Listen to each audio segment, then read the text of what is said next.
So now if they do something good, it's because they're forced to. Well, international bodies are making them bring them food. They can't, because first off, why do they control all borders inside and out? They put them in this little strip of land. They control all the borders. They'll shoot them if they come near it. Like, why are they trapped there? That was their land. Well, they're shooting them if they come across the border because they come there to kill. But why Israelis. are they stuck on this little stretch of land when that was all their land before? Why don't they give them like some fucking little bit of space? Why don't they go to Saudi Arabia or Lebanon or Egypt? Why are those borders? Because they're and that's from, not Jews controlling those borders. They're from Palestine. Egypt, Lebanon, they have intense borders. Egypt and Israel are the places that cover them. But it's like, why? Because they're at their land. Like, they should get some of their land back.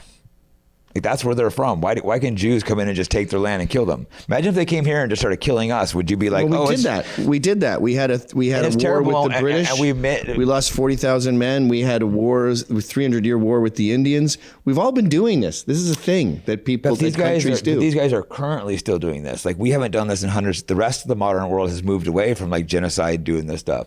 Israel, we've got Russia and Ukraine. Dave Smith was that's terrible. Russia and Ukraine was saying that Ukraine should just accept that they've lost their land to Russia. I mean, they should. Like, what's the point of millions dying and billions of dollars going? So wait a minute. How does that not apply to Palestine and Israel? Just accept it. Because they're still getting currently killed today. So are the Ukrainians. Literally today. They still have most of the land. They took it. Russia took a small part. The people there consider themselves Russia where he took. So it's not near the same. It's like a Russian area in Ukraine. Well, they speak Russian. I don't know if they consider themselves Russian. They do. Most of them consider themselves Russian. They want to be part of Russia.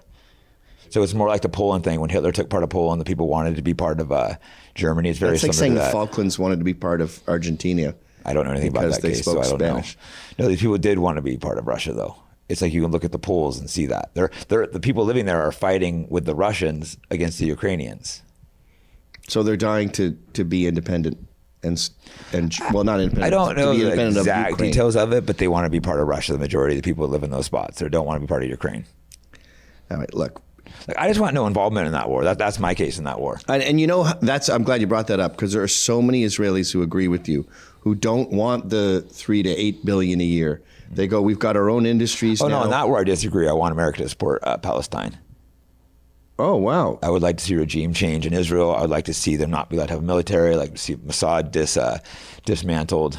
I'm not against that. I hate Netanyahu. I don't want a war. People say when I'm a Zionist that I want a war with Iran and I want to fight wars for Israel. I just want Israel to exist. But I don't want it to get money from the States. I don't want war hawks like Netanyahu in power.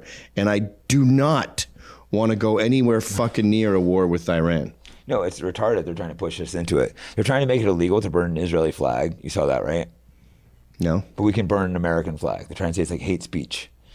They wanted they want to have FEMA not help you if the state wouldn't sign a pledge to Israel not to boycott. Like, how sane is that? You're in a fire or hurricane. Oh, we're not going to help you. You're an anti-Semite. Yeah, but I have to see, like, they want to is such an ambiguous concept. They announced it. And who's they? Israel? The FEMA. FEMA. Yeah, our government, the American government, they put a thing saying they're not going to help people unless they pledge a thing to Israel. Okay. Look this shit all up, bro. It's all right, I'll look it up. I mean, I know FEMA was avoiding homes that had MAGA signs because they said it would be dangerous. And that's evil. Some black DEI hire decided that Trump supporters are racist. Yeah, and they also, FEMA totally ignored North Carolina and South Carolina right before the election, hoping these people wouldn't be able to show up to vote. FEMA's terrible. I went and did some disaster relief. You know who Patriot Front is? Yep. They're well, they actually are a white-only group. I think a white nationalist. But I like the guy Thomas who runs it. I went and helped them do disaster relief. We were doing more than FEMA. These guys are so vilified, and it's like... Oh, the Amish are doing way more than FEMA. Yeah, it's like we were out there working our ass off, and we were helping... They are a white-only group, which, you know, I wouldn't be part of a white-only group, but we were helping non-whites too. Methylene blue has been used for over 100 years for medical purposes and recently surged back into popularity. It has been shown to help repair brain tissue and improve memory, cognitive function, energy, and mood. Research suggests that methylene blue could have neuroprotective effects, possibly aiding in conditions like Alzheimer's, Parkinson's, and depression. Go to MerakiMedicinal.com and use the promo code FIGHTBACK for a discount.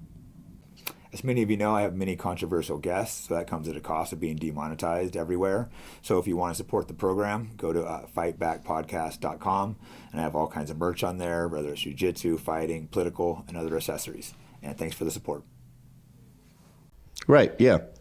Well, Proud Boys always get accused of that, and if they're in the fire department, they get fired because the assumption is they'll see a black family burning, and because they're a racist, which is already retarded, they won't help the group. But I was saying this the other day. I have seen that kind of mentality from the left, where they go, you'll see some nurse on a TikTok saying, "I don't give MAGA patients their medication."